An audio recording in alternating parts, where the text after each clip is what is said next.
limit. Striving to be number one, zero defects. Ship 'em on out.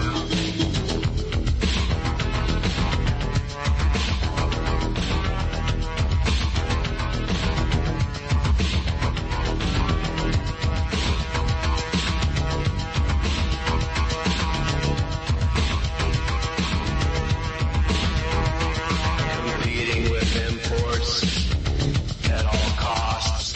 Environment be damned. Make more, make them fast. No time to think of the consequences.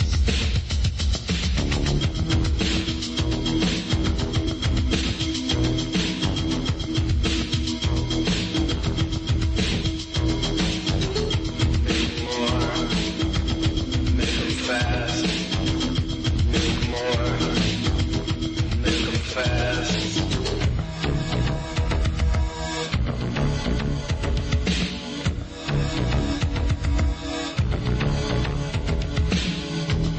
No price is too high for success. Desperate world, grabbing its straws, pushes itself to the limit,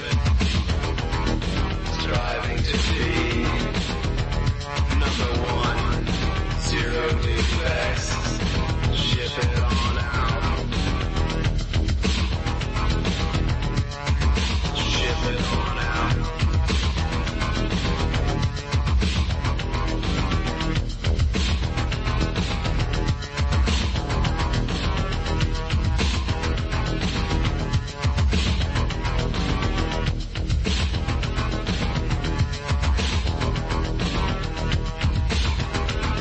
No price is too high for success.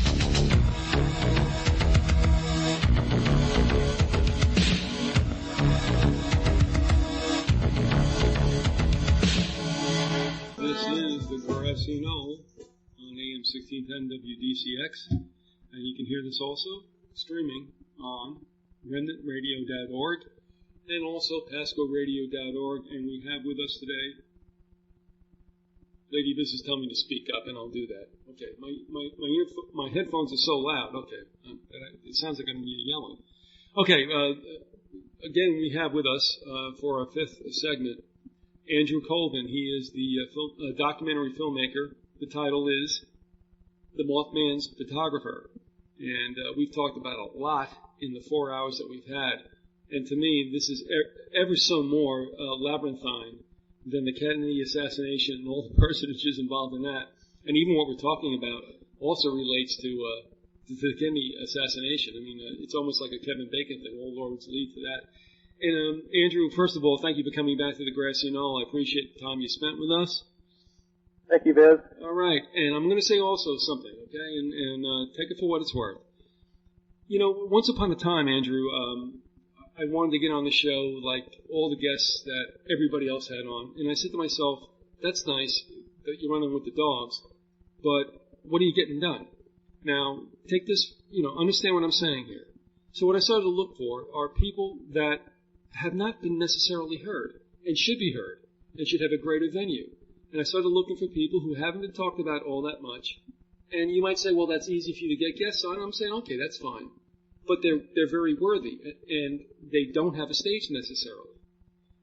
And so when you wrote to me about wanting to get to Lavenda, and that's another whole story, I don't know necessarily you were fishing to come on, but I mean, I certainly said, listen, why don't you come on? And you said, okay. And here's the thing. I didn't have you on because I don't know, that you had some strange story that should be on Coast to Coast, but because I really do believe you hit on something which I have always thought was out there, and that is the activity not only around the Mothman, but in that whole area of West Virginia. So what I'm saying is this: I'm glad you came on, and I hope you go on and on and on in other shows and stay to the veracity with which you've portrayed the other 4 segments. I mean, stay true to that. I think you will. I mean, that's up to you. But, I mean, I'm very glad you're here. And, I mean, if you cut your teeth on our show and go on some other place and polish it and get more business, then that's good. I think that's really important, and I hope you do that. But I'm glad that you're here. I'm glad we had, the time that we did. And if we don't do any more beyond these 5 hours, I wouldn't consider myself cheated or the audience whatsoever. So whatever happens, good. And I'm glad you're on, and we work through this kind of, like I said, labyrinthine situation. And I mean, even you need your notes, and I think it's a great learning experience for both of us. And I think that the audience appreciates the honesty and basically, connecting the dots along with you. So I hope that you feel, and I think you feel more comfortable as time goes on, and I hope that you're glad that you spent the time with us. Oh yeah, I have. It's been great. Yeah, whatever happens afterward, that's fine. But I think you've been legitimate, and I think you have a great story. My God, I mean, this thing could be, 17 volumes the way things are going, and you would admit the same as well. So, anyway, be that as it may, I'm off my soapbox. Things are cool. We're back to normal again. And what I want you to do is, you got a couple of, bullet points you want to speak to, some errata that you might want to speak to, so it's all yours, Andrew. Yeah, thanks. Well, I've got the noise there. There's always a noise. Did you hear that? Nope, I didn't hear it. It's on your end. Good. It blew my ears out. It's the NSA listening on your end, brother, not mine. Yeah, it's these research companies that tend to call while I'm on the phone with you. I'm serious. It's happened like 3 times now. Well, give me my number and we'll talk amongst ourselves. All right, bro. Go ahead. Well, I wanted to start off with a shout out. I haven't done any of that, but I want to in this case because, especially for my grandniece who just had surgery, and she's a big Mothman, a budding young Mothman investigator. And her name's Ariane Moore, and she's in West Virginia, and she was actually in the hospital where the miner is, the guy that's in the coma. Yeah. Referring back to that earlier discussion we had about the miners. Oh, and by the way, I hate to admit this, but since we've been, even in the few weeks or the few days that we've done this, there was a third, wasn't there, in West Virginia? There were 3. Remember we were wondering if the shoe would drop? Oh, right. Yeah, okay. I mean, be that as it may, but it certainly happened at Thurston. But go ahead. Did I say great niece or grandniece? I don't know what I said, but she's my niece's daughter, and my niece is Sharon, and Sharon's Sharon Moore, and she's in the video. She saw Mothman in her bedroom, and also, and that was around 911 time. And then she also saw a satyr at one time, around the same time in '74 that I was talking about before. She saw these things. She saw the satyr, and no, the satyr was was around 911 as well. But she saw these glowing numbers in her room that were very similar to what Philip K. Dick had seen. And by the way, I mentioned Lily when I was talking about Dick before, John Lilly, because I know someone who studied with Lily, and I've got some more on Lily that I want to go into later. But Sharon and Ariane helped me when I go back and film. They're my crew, and they help with product sales and so forth at the Mothman Festival. So I wanted to thank them. And it made me just a little point about hospital care, since we're on that subject. There's a lot of cancer of the country in West Virginia, and obviously it has something to do with all the toxins that are coming out of these chemical plants. Got players there: Dow, Monsanto, FMC, Rhone, Poulenc, Bayer, Unicarbide, DuPont, who, by the way, DuPont owns the TNT area. or at least they were the ones operating it during the time when it was making they were making TNT there. And that's the same company where we had these men bursting into flames and disappearing. By the way, did you ever hear, just as a little sidebar, there was a book written about DuPont called Behind, I think, the Nylon Curtain, and it actually got a mainstream publisher to bring it, to publish it, and then all of a sudden it was what they call privileged. By the way, Andrew, in other words, the publisher went ahead with it, but they did no PR, nothing. In other words, they published the thing and let it die. And so that you mentioned DuPont, I just want to say that there was an expose on them that was ready to go and was absolutely eviscerated. And you can read about that story in the book Into the Buzzsaw that's edited by Christina Borgeson. And so about this whole DuPont situation, they're another player that was going to be exposed, and they crushed that particular book. And I'm sorry, but please go on. Well, I have another witness in the video who worked for DuPont for 30 years, and she saw a UFO. She's married to my brother. That's a good source. And they both saw a large UFO out in Delaware, where they live. But the scandal, I think, or the way they keep the lid on all the cancer is through the insurance companies. And it just dawned on me actually today. This is what's going on, because at one time in my life, when I was deciding where to go to college, I knew a couple of the big players in the insurance, a couple of families that were in the insurance business. And I went to a meeting at the country club. I was kind of from the wrong side of the tracks, but I also had friends who, went to the country club and so forth, because I was in the accelerated classes at school. And I remember a meeting. It was like a fraternity preparatory meeting for guys who were going to one of the big universities in the state. And it was sort of it was kind of a deal like, if you decide to do this, we're giving you this opportunity, you'll be set for life. It was kind of that kind of a thing. And I remember standing there thinking, well, this is my point in life where I make a decision. Do I want to stay here and go with these guys and have, be a big fish in a small pond, or do I want to go out and see the world? So I made that decision to go off. But it was an insurance guy that was sort of the leader of this whole thing, and we recently had a big problem in West Virginia with doctors and insurance, right? And a lot of I think they even went on strike, if I recall correctly.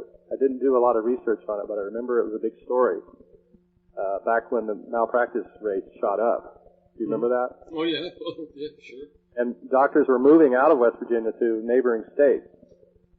A little sidebar, by the way, is I have a relative who was studying to be a doctor, who decided to go into Virginia to study across the border because it was so much better. And one of the stories he told me was that this is unsubstantiated, but this is a guy I know and trust. He's a religious fellow even. He said that one of the guys he went to school with, his dad was in the CIA, and he borrowed from his dad this disc that you can put into it was like a floppy disk or whatever. You can stick it into any computer, and you can change whatever information you want in any computer, and it will leave no trace. And I think there was some joke made about them changing the grades or something in the school computer. I don't know if it was really a joke or not. I'll go for that. That's just a little sidebar, but I think what they did is, in West Virginia particularly, they really put the pressure on the doctors through the insurance companies, and I'll bet you that it's tied to whether or not the doctors are playing ball with the chemical companies. Mm-hmm. I really think that that's kind of where it all comes together. Is when you get in, if your father's dying of cancer, you don't really get any support for getting to the bottom of why he has it if he works at one of these companies. You kind of get the stonewall pretty much. And the doctors, it wouldn't happen unless the doctors, went along with it. And this is how they're made to go along with it, I think. Because they're probably given sweetheart deals on the insurance, if they play ball. But I had a good friend that was a doctor, and back in the 80s, he just said to me, he said, listen, we meaning the doctors, the good old GPs, the guys we trust, like Marcus Welby, he was saying, we want to see something different also. But, our voices are just so loud as well. You can't, no matter what you raise up, it is very, very difficult to, beat at the bastion of the pharmaceutical, medical, hospital complex. You know what I mean? And so you do have voices of reason out there, but unless they also want to fall on the stakes themselves, they'll find themselves probably howling at the moon and nothing more. So, I agree with you 100%. And I do believe there's a lot of physicians out there who want to do it the way it should be. But, they're just so obstructed that it's let's be honest, it's not going to happen. Well, yeah, the pharmaceuticals are an outgrowth of the oil company. There you go. We talked about that day one. It's such an ironic thing.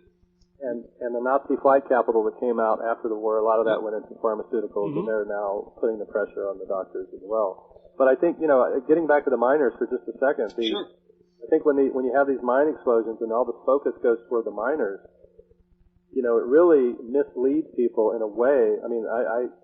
There's no doubt that mining is a gutsy profession, and these guys do die of lung cancer, black lung. Yeah, it's very hazardous, no doubt. But I think it obscures the huge other thing that's going on there, which is these people who are dying from working in these chemical plants. The West Virginia chemical workers should be the one who the rest of the world sees, not or is given at least equal time, because these people are working in just really difficult situations. I have a cousin who works with the Bhopal India gas, the same gas that killed everyone in Bhopal. She actually handles this stuff through a glass,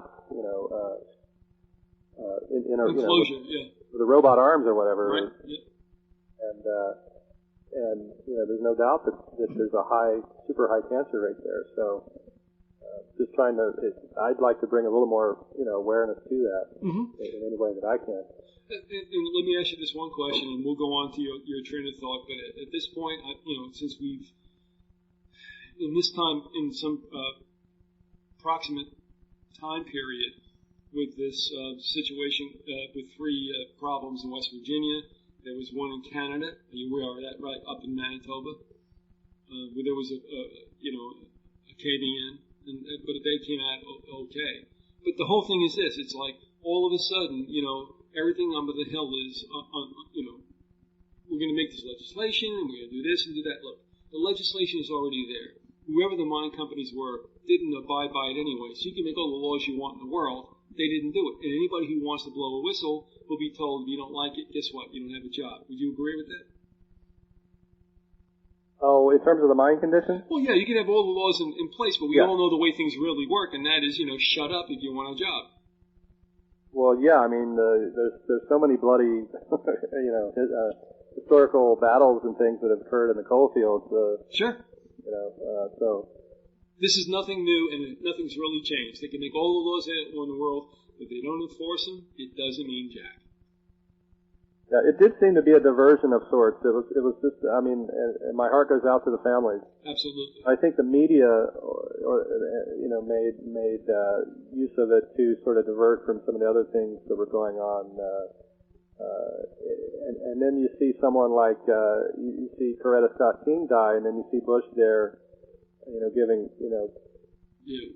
It's great that he's paying respect and everything, but then you look at some of the things that were done to Martin Luther King, and I do want to touch on him a little bit later. Okay. But that's kind of a hypocrisy that. Hypocrisy is us. U.S. There's a lot of diversions that go on. Oh, sure, without a doubt. But while we're on the subject of the chemical plants, one little detail about the Art CIA angle is actually I don't know that it has so much to do with the CIA, but it definitely has to do with art, is that once Union Carbide merged with Dow, suddenly you have a woman the woman who owns a huge chunk of Dow is a big art maven on the West Coast. She's D.D. Wilsey, and she runs San Francisco, or the art world there, pretty much. And I mentioned her because she's been such a high-profile person recently, especially since her son wrote a book about his life with her. And it really paints an unflattering picture of this woman who's a chemical heiress who, I guess I recently got the book. I haven't read it yet, but it's something, most of the time we think of art people being, having the sensibilities of environmental sensibilities or whatever, but no, I mean, in reality, it's, the people that own these chemical companies are running the art world. I don't think people realize that. No, they don't. Something that I've run up against constantly in my career. It is unbelievable the amount of rigidity that's brought to bear on the artists, because the artists are they need the most controlling, if you will, because they're flying around, off the handle sometimes, really exposing things and doing art about it.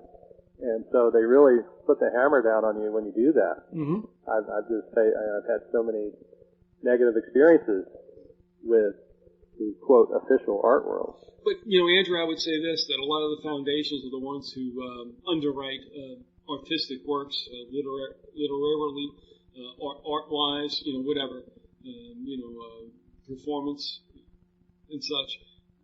But the thing is, that's why every time I look at PBS, I'm like, well, why don't you contribute to PBS? And I'm going, why? Because the Carnegie Foundations, the Rockefeller Foundations, the MacArthur Foundations are all pumping money in like crazy. And so these artists are, to a certain extent, would you agree, grabbed by the short hairs by these conglomerates, and they're not free. Absolutely. They're not. They're not. No. It really came to bear in the 80s, which is when I was in grad school, and people may not believe this, but I dropped out with one class to go from getting my master's degree as a political protest. And I did art about it. I stated what it was I was doing, that it was political. And that's what I did. And at the time, I just felt like that's the right thing to do. Because they were cutting funding across the board. I mean, I lost my teaching assistantship. Yeah, TA. Yeah. Because of Reagan. Yep. Reagan Bush put the hammer down as soon as I got reelected. And that was it. And I was furious. And it really, there was no, everyone went along with it. Yeah. And I couldn't handle it anymore. And I thought it was even better that I was only three credits away, one class away, because that made it mean something. I mean, I think people understood that I was serious about it. Andrew, not to get into my life, but I tell you what, I went halfway through a master's in journalism, an MS over in Ohio U, Athens, right? You know that. I mean, you know Athens, right? You know Yeah. Ohio U. Okay. And the thing is, I'm sitting there going, I had already worked for a newspaper, the Rutland Herald and a couple of other places. I'm going, this isn't journalism. This is like something about journalism. And I hated it. I absolutely hated the academia. And I left. So I understand exactly what you mean, because you know what? The reality and what you're being taught in graduate school is always, no, not sometimes, always two different things. Well, I think what it did was it actually spurred me on to continue to work. I know so many good people right. Mm-hmm. who got their degree who stopped doing art, but I always felt like I had something to prove from then on, and I've continued to do that now. Well, good for you. Okay.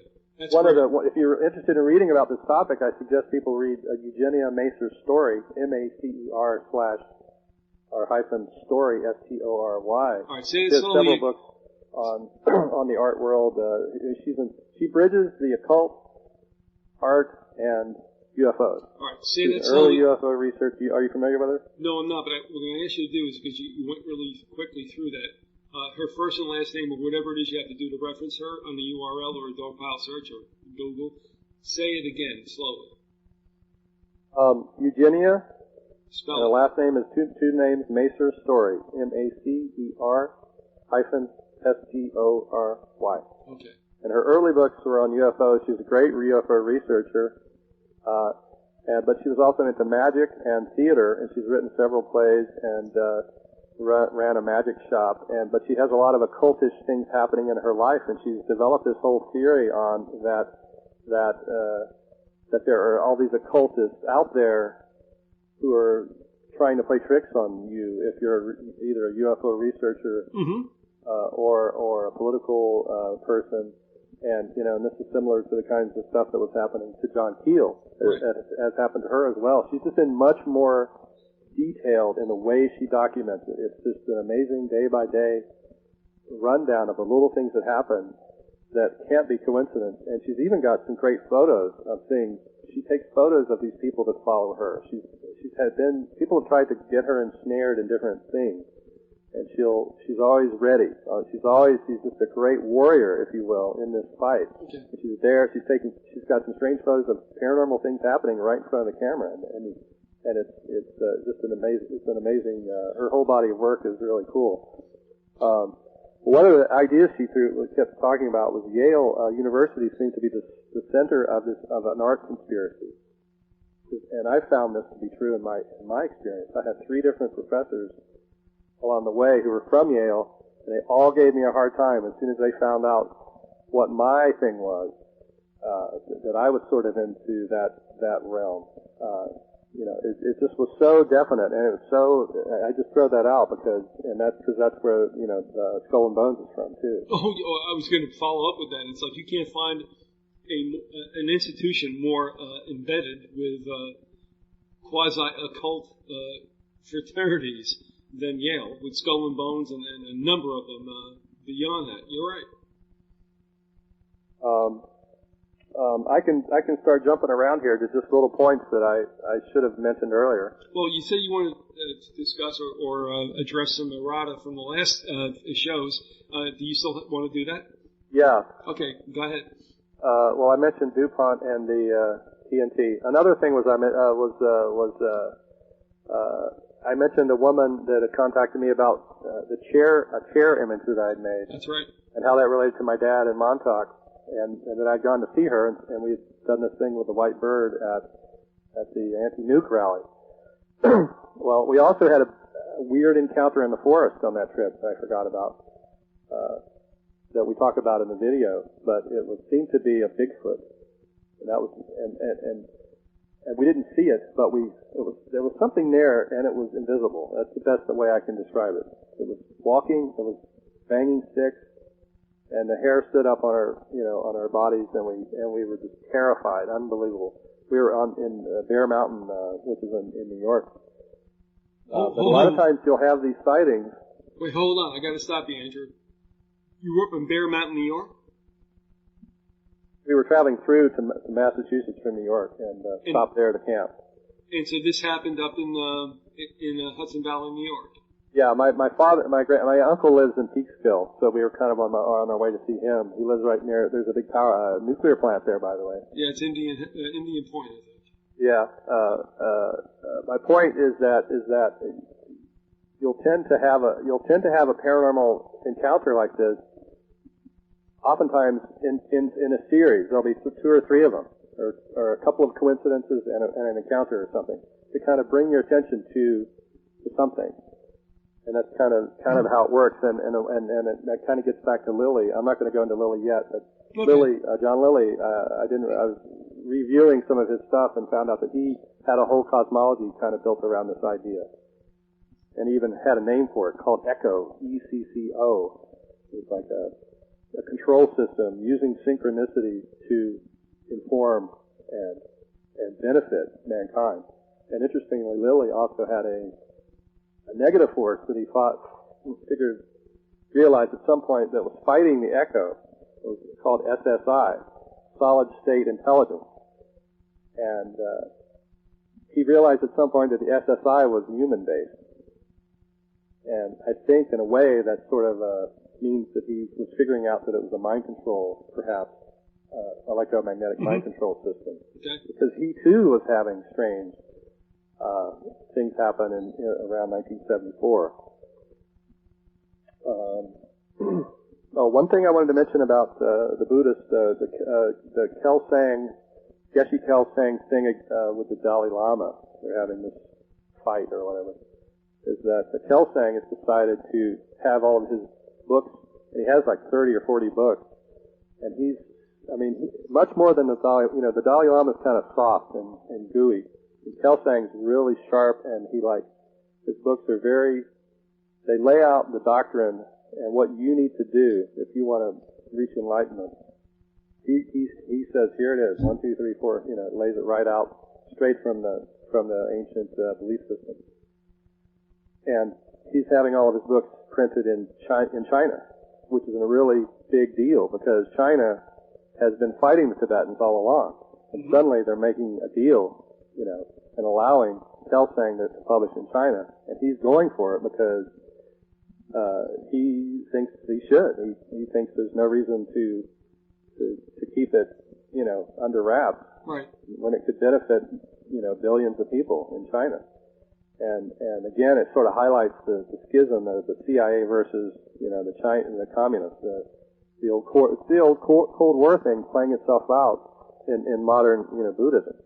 Well, one of the interesting things about the Buddhists, though, in terms of Kelsang specifically, is his church, and they have here in Seattle. This is another weird coincidence: is that the woman who worked for Lily is in Kelsang's church. She's a priest in his church, and she told me that she feels like I was, and a lot of people that are in Kelsang's group were previously monks in Tibet that were killed by the Chinese in 1959. There was a big slaughter that went on, right? Thousands. And I was born that year, and she was telling me, and I don't know if this is true or not. I don't go around talking about reincarnation, but she was telling me that she felt like I had perhaps been a monk who had been killed, and there's a lot of, there's a whole belief in Buddhism that you can direct your consciousness after you die if you work hard at honing your skills. You can literally, if you're good enough, decide who you're going to be born to. You can almost choose your parents beforehand. And this sounds crazy to us in the West, but over there, in the heart of these different sects, it's common knowledge. Considered common. And in fact, Kelsang has supposedly chosen who he's going to be reincarnated, which couple in the group he's going to be reincarnated with after he dies. Andrew, I tell you this whole thing came up, but it relates to the Mothman in the sense that perhaps we had a lot of monks deciding to be reborn in certain parts of the country, and I asked her if that could be possible, and she said definitely. She said a lot of people in the community feel that was what happened to them. And there's one more point I wanted to make about it. Okay. That the globes of light that people see surrounding Mothman, surrounding Bigfoot. There's a lot of these globes of light. She says that these can be the spirits of dead people, and the more advanced the person was, the more powers they had sort of developed through meditation, the brighter their light would be. And all right. Well, so would that mean necessarily then that the big feet, plural, that people might be experiencing are past souls? They might. What was that again? All right. We think of Bigfoot and his like in Sasquatch and all that, and Yetis. As I don't know, something detached from human beings. Is this scenario that you're laying out, according to whatever paradigm, is that these individuals might have been past souls? Am I right about that? These individuals might have been what? In other words, that the sightings that we see may have been manifestations of past human beings or whatever. Well, she was talking about the light. Yeah, we'll follow through with that because I'm a little lost on that. Go ahead. Well, it's kind of an old idea, and it's not just limited to Buddhists, though. But that's okay. The idea that some of these balls of light that seem intelligent, some of these lights actually will interact with you. Okay. And Keel, in fact, was doing that with his flashlight. That these are connected. These are energies that are connected to a person who's in transition between lives. Put it that way. Okay. And one good example is my niece Sharon, who, when she was born, she had a dream that she was flying into her mother's womb while her parents were copulating, okay? And it was so vivid that it seemed real. And she noted a lot of details. And then she went to her mother and told her the details. And her mother burst into tears because that's exactly what was happening. The place, all the details. The details. So she had a vision of her birth. Mm-hmm. And, it's a real thing. There's, understanding the Buddhist way, the Buddhist worldview is difficult. I admit it takes a while. Mm-hmm. But once you get it, it does make a lot of sense in terms of seeing the body as an energy bundle. It's there's this consciousness that pervades the universe, and it coalesces in places and forms things. It forms trees, it forms rocks, water. It also forms the human body from those same constituent parts, and it animates those parts, because really everything is made up of the same basic molecular structure. Substances. Yeah. Also, let me interject at this time. You're listening to the Grassy Knoll on AM 1610 WDCX. You're also hearing this on the stream on PascoRadio.org and also on RemnantRadio.org. This is Biz. We have Andrew Colvin with us for our fifth segment, and his website is andycolvin.com, and on that website he has a 5-DVD series called Mothman's Photographer, and you can go to his website, like I said, andycolvin.com, just hit on films, and you can see that it's there. It's $39.99 for 5 DVDs. And also, Andy, you're in the process of writing a book about this whole situation, are you not? Yes. In fact, I just finished laying it out today. It's a photo book with 300 images. Eye of the Garuda is the title. And it's off to the designer, computer guy. And it should be out in a couple of months. Is this going to be? This has to be a little soft cover deal, isn't it? I mean, that's pretty extensive to have that many images in a book, is it not? Yeah, it is. And we've got some help from a gallery in Cincinnati, the Cincinnati Conceptual Art Gallery. And yeah. All right. And the other thing also, and we're having a show here in Seattle too, sponsored by Vidya, VIDYA Gallery. Okay. And probably in November. It's going to be a big extravaganza with lots of screens showing documentary footage and all the photos, 300 photos.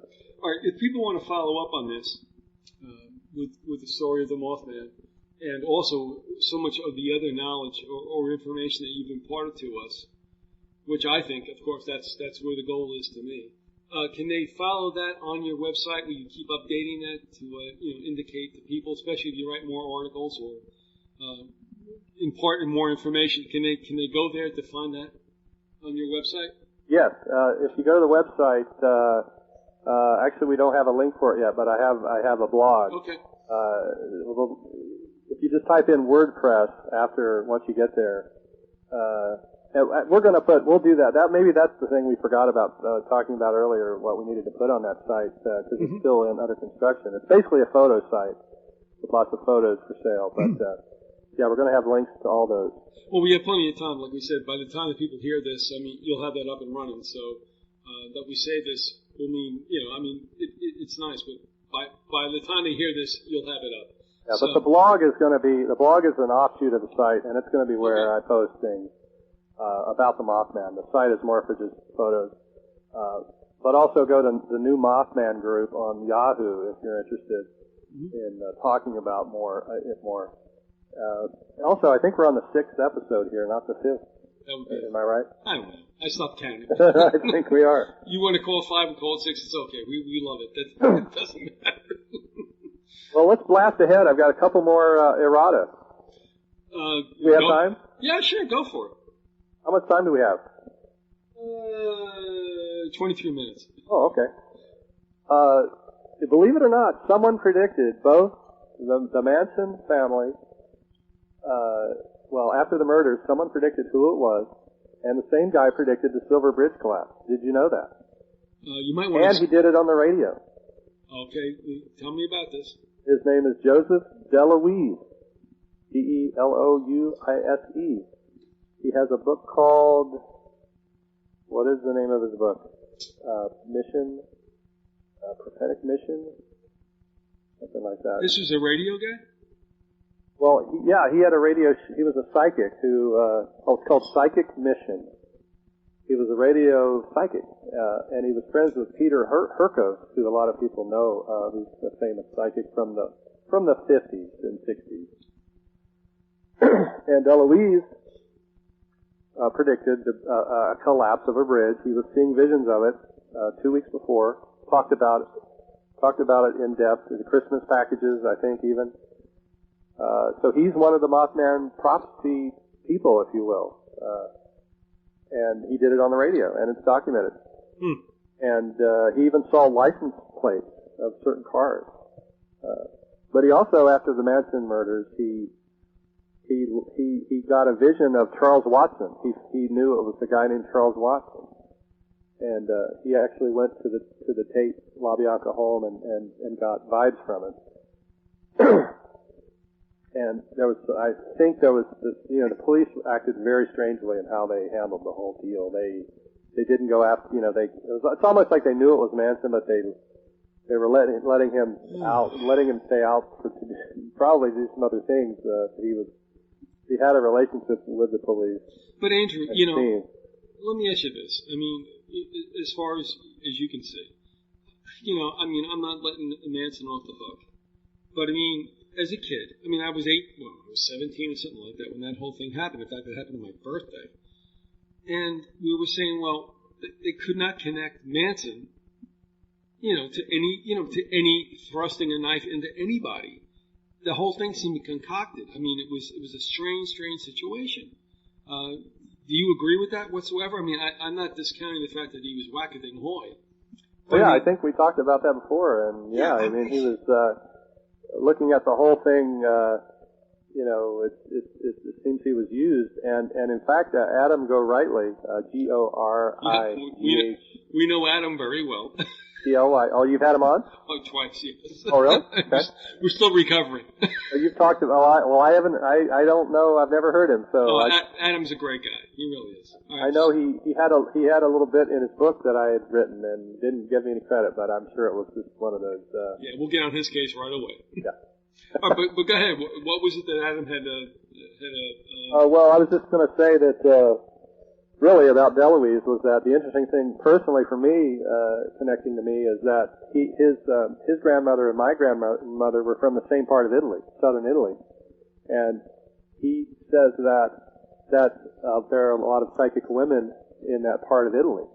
And this is very similar to this grandmother was on my dad's side. Well, my mother's side also is from, as I believe I mentioned before, Roane County, Jackson County. Mm-hmm. Actually, Harriet's mom was right across. They were about 5 miles from each other, but one was in one county and one was in the other county. But there are a lot of these women there in West Virginia, who have these psychic powers. Mm-hmm. Moving along to another piece of information was getting back to Lilly for a moment. One of the things he discovered was that at a certain dose, he was experimenting with ketamine. It's a substance. I've never tried it, but it's a hallucinogen. That's right, yeah. Mm-hmm. And again, this Buddhist priest I know, she once was his assistant, and she did this stuff, and she told me all about how, what happened and what it was like and everything. But Lilly found that if you took it at a certain dose, that you would hallucinate aliens. You would literally see the typical gray alien. And this is also paralleled in the work of Albert Budden, Budden, Well, actually, it's not his work. He's a UFO researcher who wrote a book about the electromagnetic part of the phenomenon. And I think it's called The Electromagnetic Indictment. Albert Budden. Mm-hmm. And he did a 12-year study in Britain, finding that when you get around magnetic sources like gravel pits and high-tension wires, satellite dishes, and so forth, that you tend to have a higher rate of paranormal experience among the people that live there, and also more unusual and more varied forms of entities. But he cited something in his book about research that was done with electromagnetic waves, that when the brain is hit with certain frequencies, it will hallucinate aliens as well in that way. So it's not just chemically, but electromagnetically. It's an electrochemical process by which the brain can hallucinate these visions. Oh, by the way, also, Adam Gorightly also talked about, in some of his essays, about those who are using ketamine, for whatever purposes. So, you're right on the same track, no doubt. Keel was, again, listening to some Keel tapes, and he starts, in recent years, he started talking more about how the surveillance on him was done by the government. If you go and, he talks about it in his book, in the Mothman book as well, but he doesn't make as definite a connection. But nowadays he sort of does, because more has come out on the fact that the government did tap people's phones and did harass UFO researchers. But one of the things that they were doing in West Virginia at the time was photographing houses and photographing children. So you'd be at home with your kids, and Man in Black would show up and offer to take your kids' photos as part of a commercial service or whatever, and then never show up again and just take off and never come back. Serious home photos. And also chasing children too. So, but I think it still goes along with the idea that there could have been an Operation Chaos type program involved with harassing you and no one's really studied who the people, the backgrounds of the people that got involved in these. Were they union activists or not? Were they upsetting the status quo in some form to initiate these things? Well, if that's the case, and you mentioned this, and that's a really good point.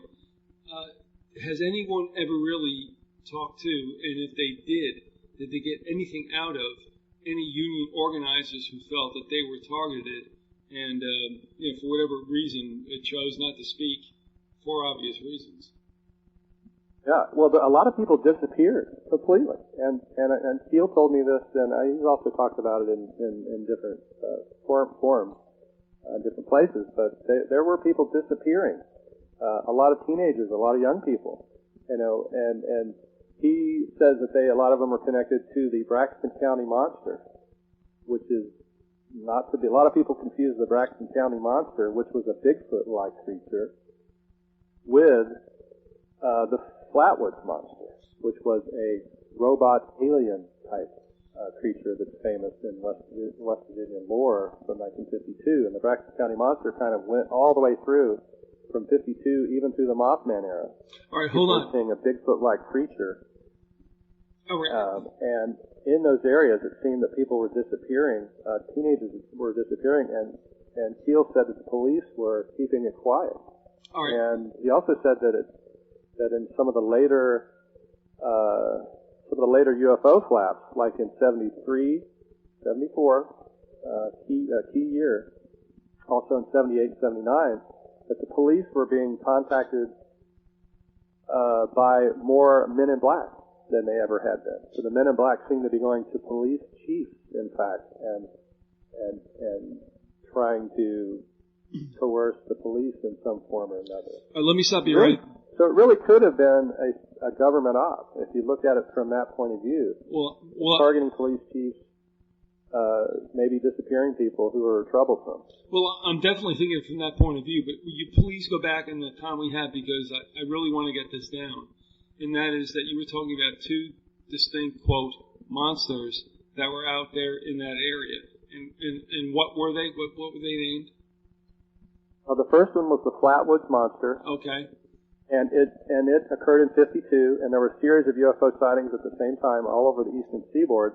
One of the flight paths interestingly followed the same flight path as Flight 77.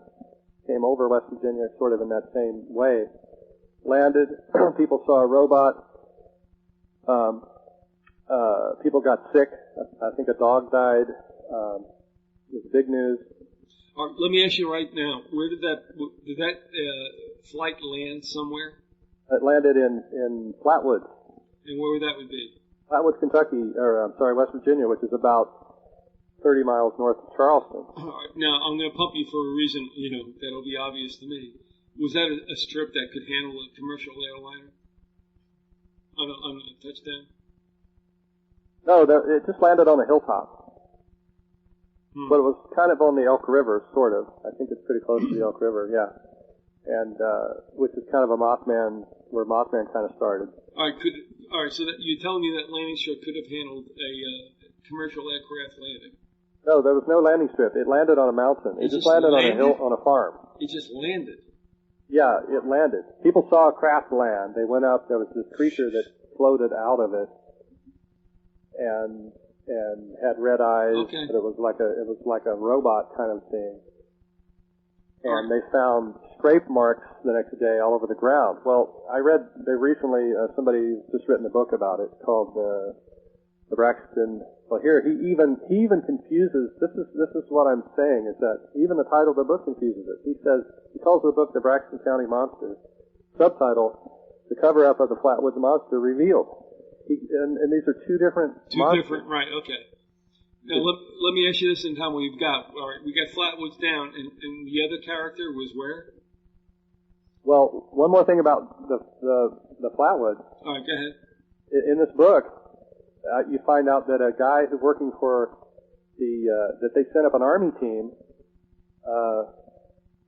from the intelligence division was there at that night in the woods. Okay, so, and then there were scrape marks everywhere, so they could have literally set this whole thing up, I think.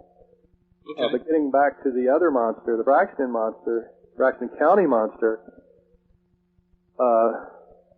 was, according to Keel, a Bigfoot-like creature that was seen all over eastern and central West Virginia, and even in Ohio, tons of them now sightings. And he basically thinks it's a Bigfoot.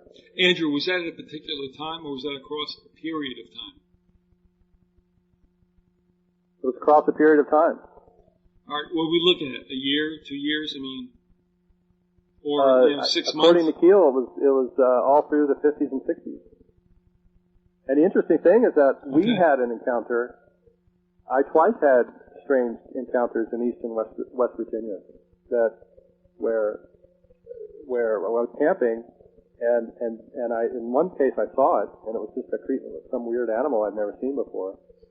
Probably wasn't a Bigfoot, but this other case, we were stalked all night in our tent by these screaming, sounded like a baby screaming, and there were several of them, and that's a common description of how a Bigfoot sounds. Okay. And we were huddled in our tent with a gun. And then a Bigfoot contactee told me, well, because you had a gun, that's why they were hassling me. I don't know what to think of that. But. I'd rather have the gun. Yeah. I'll take my chances. But it's confusing, and I honestly haven't looked into trying to decipher it all so that I could effectively tell people, that's the Braxton County monster sighting. But the Flatwoods is definitely a one-time event. But people tend to lump that event in with all these other Bigfoot creature sightings and disappearances, and it gets very confusing. And I think it's purposeful in a way. Well, I have no doubt. Of course, that would serve their purposes. But of course, as we've talked, as I can well understand, the goings on, and let's do this. We only got a couple of minutes left. Well, here's a key thing I wanted to say, though. All right, okay? do it. Go ahead. No problem. The virgin birth I talked about, it wasn't a birth.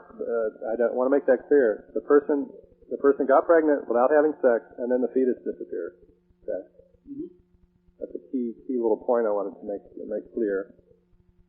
The other thing was we had some globs of jelly fall on our neighborhood on Woodward Drive, which is a Fortean, common Fortean event. It's not common, but it's a rare event. But in the world of Fortean literature, it's a paranormal thing. So we had those globs falling in. We had some sonic booms that were really unusual, and we had the Black Panther sightings and the Bigfoot sightings, and on and on and on. We had it all going on in that neighborhood. Go ahead. Well, to tell you the truth, I'm envious because that sounds like a really great neighborhood to live in. No. In the time we have left, that's what I wanted to do. As I'm looking around, let's see, we get about 5 minutes left. Boy, I tell you, we covered a lot of ground, and as you well know, and that's okay. We didn't necessarily lay some roadmap down. We just went where the information took us, and that's fine with me. I think that's great. Raw data is good. But if you were to sum up what we're looking at, when we talked through the last 5 shows, it's a little bit ominous to lay on you. But what are you looking at? Are we looking at some very strange behavior that takes place in the Ohio River Valley, most centrally around West Virginia and the states around it? I mean, is there something going on there? Was the X-Files necessarily not right? Or right, not wrong? Would you take that and run with it? Well, you have different really key military facilities there. You have the Sugar Grove listening to people's phone calls. You have the DISP, Defense Industrial Police. NASA has their security base there in Ohio, southern Ohio, really close to Mothman country. You've got the key chemical plants and defense contractors. But I think, that's all separate from this ancient phenomenon that really is a real phenomenon that has spawned our greatest religions, and it has these creatures that, the Mothman, the Garuda, and the Thunderbird, they're all the same creature in my mind, and I think they're closely related to Bigfoot. And there are a whole host of paranormal phenomena, psychic phenomena that go along with them. And all through history, you've had humans who've been trying to tap into this phenomenon and understand it and learn from it. Some people benevolent, some not. And what you've got now is, at least according to Lavenda, who really lays it out pretty well, you've got an occult, an official sort of public-private financing of research into that phenomenon to harness it and to use it for really the wrong purposes. For military purposes or financial purposes. And when you look at whatever's going, if you're looking at a particular part of this, you have to try to figure out what you're looking at. Are you looking at the real phenomenon that's kind of neutral, that it inhabits the eighth tower, as Keel calls it?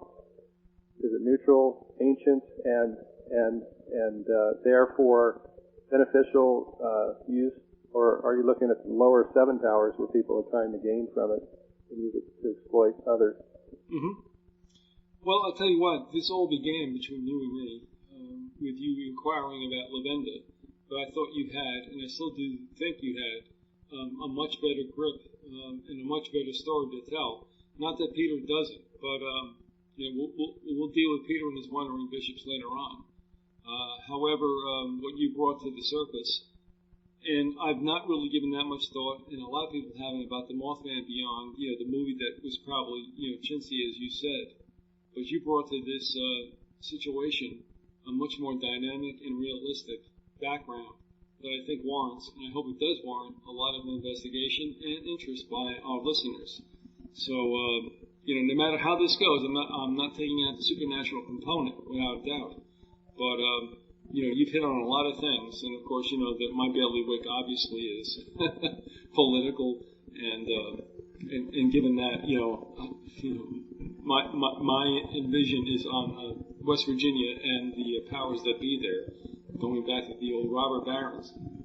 We only have a couple of minutes left, but if you will, by all means, Andrew, AndyColvin.com is his website. Andrew, give us your plugs and what's going on and what people can look forward to in the time to come on your website. Well, we're going to have another book coming out, actually. We're going to take the transcripts from the 30-hour documentary. Okay. And we're going to transcribe those and build it into a readable story or a line that people can follow, and hope to have that out by the Mothman Festival, which is in September in West Virginia, September 17th. And also links to the blog, updates on things, links to the soundtrack. You can get the soundtrack to this documentary as well. Of which we're going to hear. Lots of UFO and mind control songs. Kind of written from the point of view of a mind control doctor. We have lots of songs about characters. Okay. Each song is sort of it's sung from the point of view of a different character in this whole scenario that we're talking about.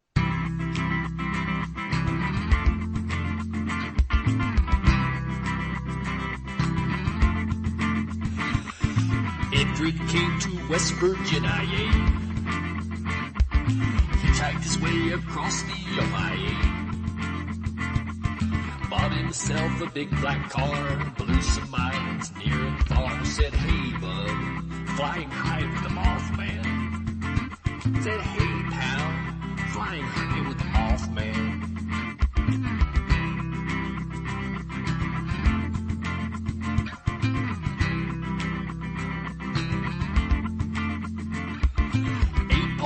From way up in the canyon, acting like some kind of Charlie Manson, but he never lost his cool, making ultra-terrestrials drool. Hey, bud, flying high with the Mothman.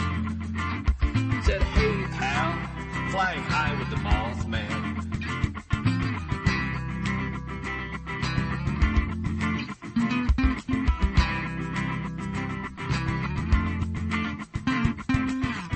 Keel came to the TNT. Got some phone calls from the CIA. Bigfoot scat was something to fear. Aliens coming up the rear. Said, hey, squids, flying high with the Mothman. Said, hey, Biggs, flying high with the Mothman.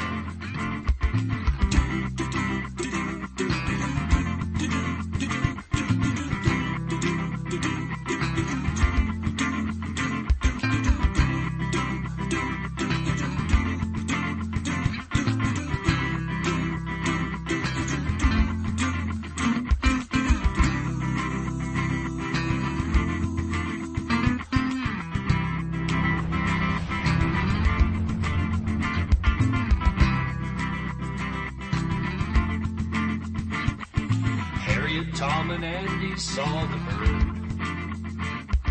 Old Gray Barker had the final word. The ghost of Sarah Jane was there. The whole place was a freaking lair. Said, hey, pal, flying high with the Mothman. Said, hey, Sal, flying high with the Mothman.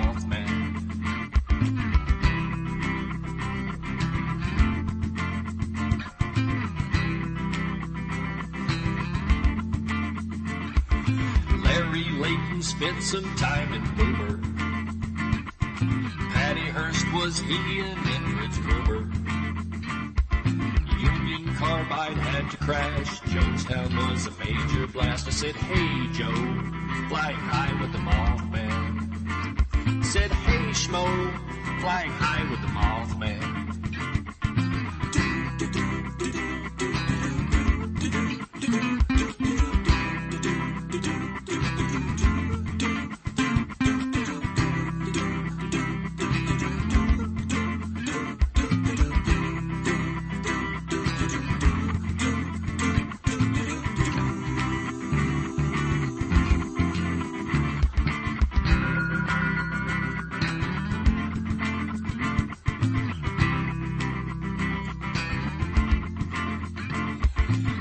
The Moors were hanging round the mounds. Assassin teams were dressing up like clowns, using psychic energies, church and state and all that sleaze to say, hey, bud, flying high with the Mothman.